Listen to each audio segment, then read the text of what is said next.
네, 종목 진단입니다. 자, 우리 시장 약세장 이어가면서 하락 종목이 상승 종목의 4배에 이르는 것으로 나타났습니다. 10개 종목 가운데 8개 종목이 올 들어서 하락했다라고 하는 의미고요. 2차 전지 신규 상장주들의 하락세가 두드러졌다고 하는데요. 흔들리는 장에서도 기회 찾아보도록 하겠습니다. 하창원 헤르메스닥 본부장 함께합니다. 어서 오십시오. 네, 안녕하십니까. 우선 바로 저희 일주일 전 종목 진단에서 살펴봤던 종목 리뷰 들어가겠습니다. 시간의 종목으로 폴라리스 오피스 네. 말씀 주셨는데요. 목표가 8,600원이었습니다. 월요일장에서 터치를 했고요. 9,550원까지 올라서 있다가 어제 종가는 8,300원이었는데 샘 올트만 관련 소식 오늘 좀 계속 플로우가 나올 것 같기는 한데 이거 어떻게 좀 대응해 볼까요?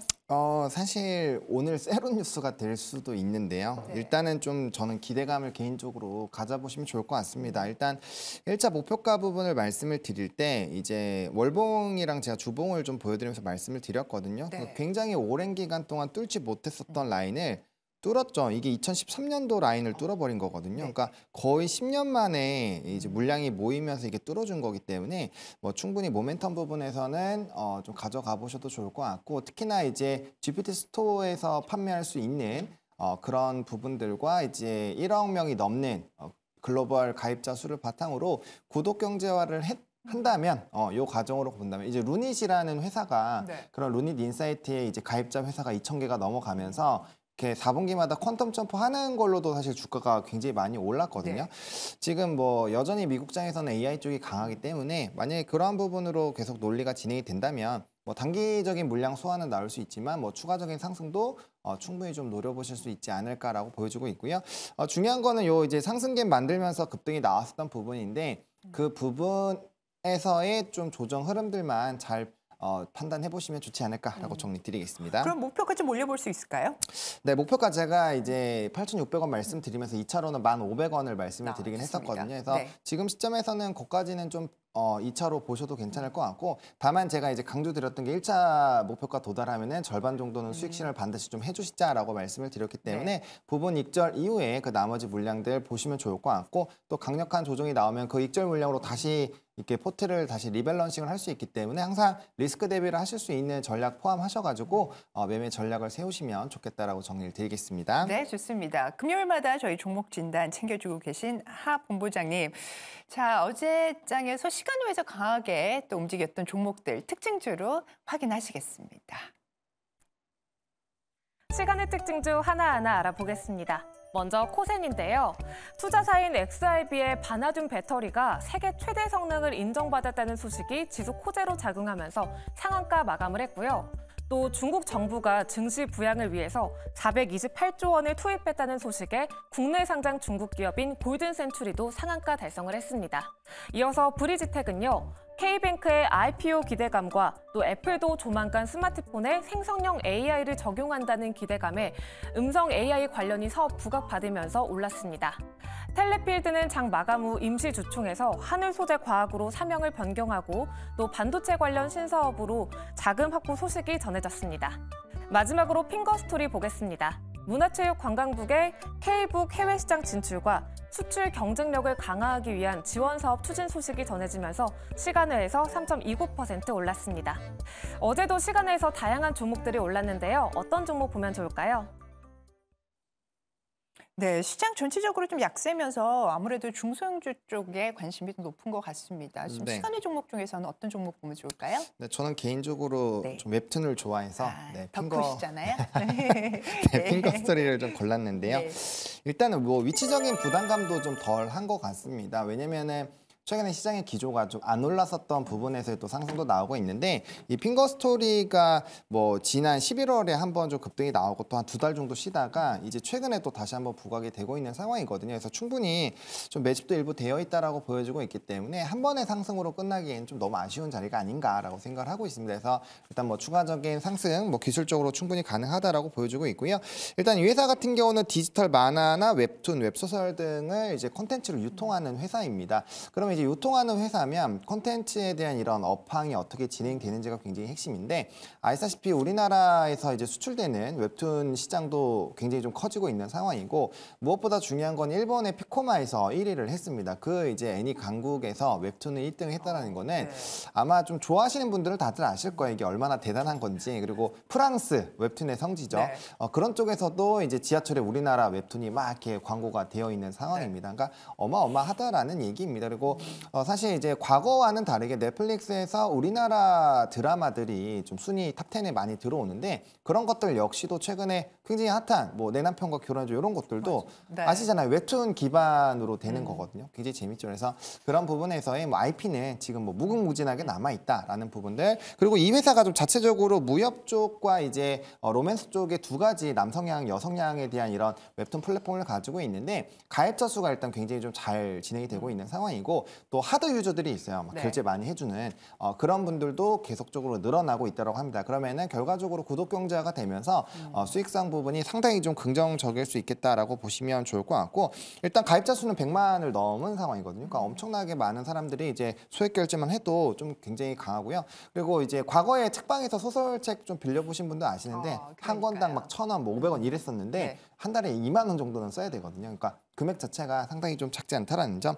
그리고 이제 M&A 통해서 이제 모멘텀들이 나올 수 있어서 뭐 그런 전방위 분위기를 본다라고 한다면 충분히 바닥권에서 추가적인 시세를 노려보셔도 괜찮지 않을까 정도로 정리드리겠습니다. 네, K 콘텐츠에서 이제는 웹툰이 고기를 선양해주고 있는 상황. 핑거 스토리는 어제 저희 개장 전 체크리스트에서 또 웹툰 관련 토픽으로 나왔던 종목이기도 한데요. 네. 핑거 스토리 가격 접근도 한번 확인하겠습니다. 네, 시간에서 3% 정도가 올랐는데요. 그거 너무 신경 쓰지 마시고 3,950원에서 4,150원 사이에서의 좀 분할 매수 관점을 좀 설정을 해드리겠습니다. 일선 위까지도 살짝 열어놓게 일단 좀 매수 라인을 잡았고요. 1차적으로는 4,600원을 좀 단기 목표가로 좀 설정을 했는데 지금 가격대라면 사실 이제 5,500원에서 6,000원 라인 때 한번 밴드 도달할 가능성이 굉장히 높거든요. 그래서 거기까지 2차 목표가 좀 보시면 좋을 것 같고 손절 라인 같은 경우는 3,500원으로 말씀을 드리도록 하겠습니다.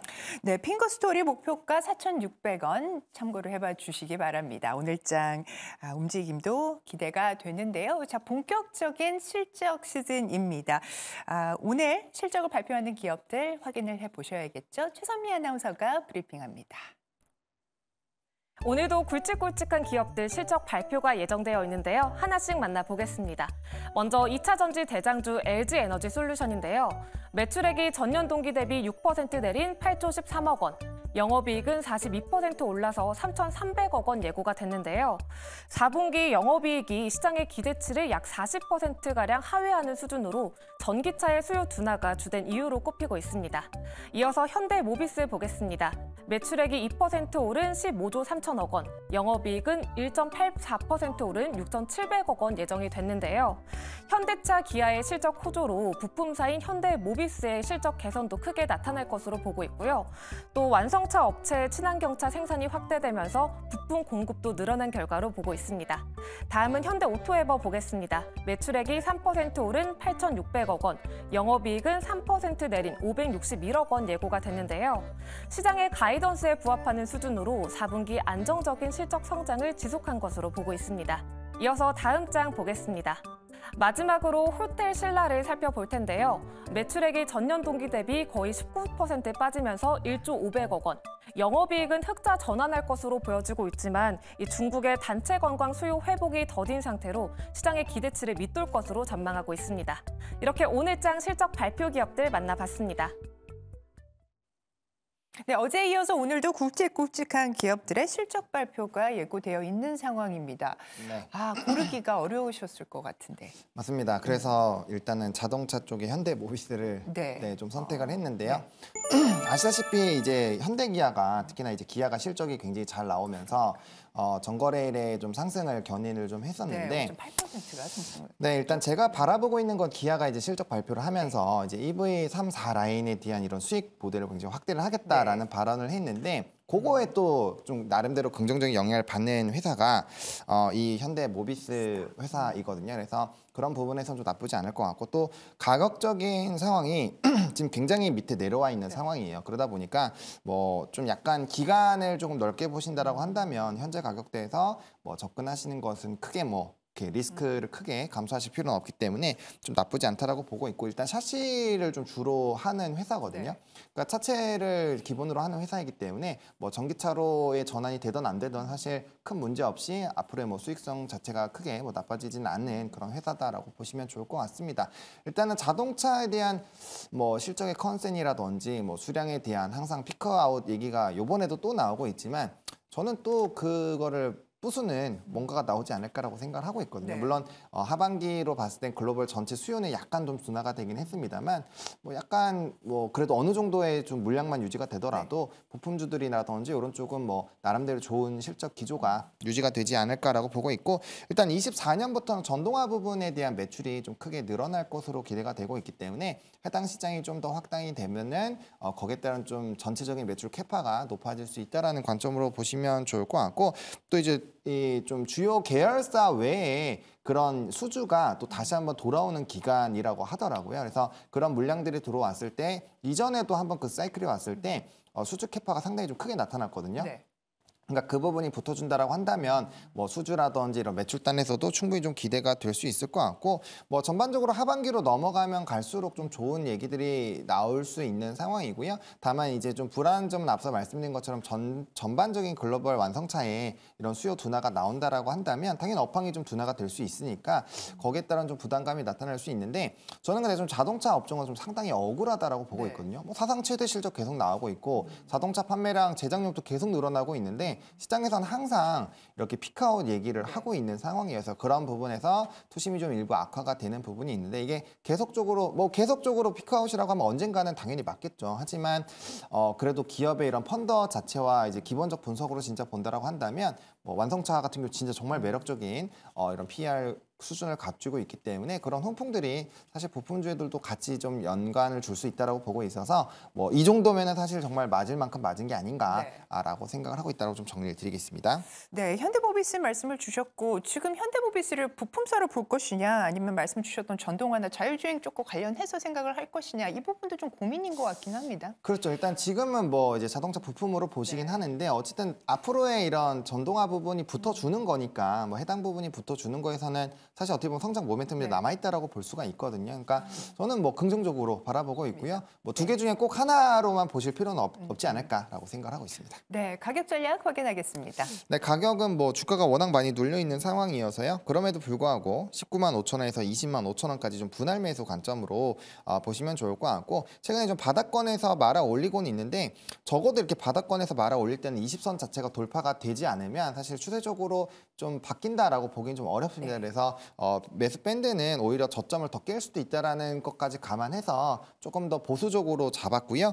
목표가는 1차로 22만 5천 원을 좀 잡았는데 아무래도 이 차트를 보시면 해당 가격대를 좀 뚫어주는 경우가 그렇게 많지는 않았고요. 또 여기가 매물대 완전 윗상단이거든요. 그래서 거기까지 올라가게 된다라고 한다면 일부 매물에 대한 부담이 나올 수가 있습니다. 특히나 앞으로 전망을 좀 부정적으로 이제 뭐 좀 보고 있는 상황이어서 증권가나 이런 기타 부분에서요. 그렇게 좀 보시면 좋을 것 같고 손절 라인 같은 경우 17만 5천 원으로 굉장히 좀 타이트하게 좀 말씀을 좀 드리도록 하겠습니다. 네, 좋습니다. 현대모비스 투자 전략 챙겨주셨습니다. 자, 그러면 저희 오늘장 공략주 확인하겠습니다.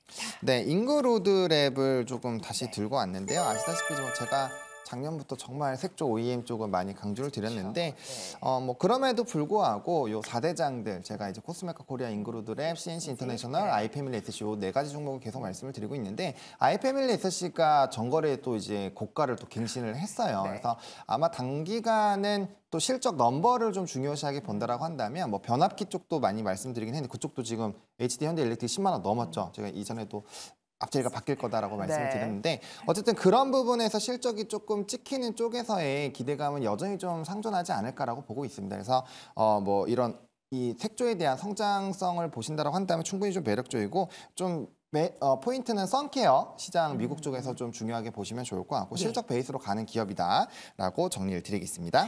네, 선스크린 제품 워낙 잘 팔리고 있습니다. 미국 시장에서 지금 주력을 하고 있는 잉글우드랩.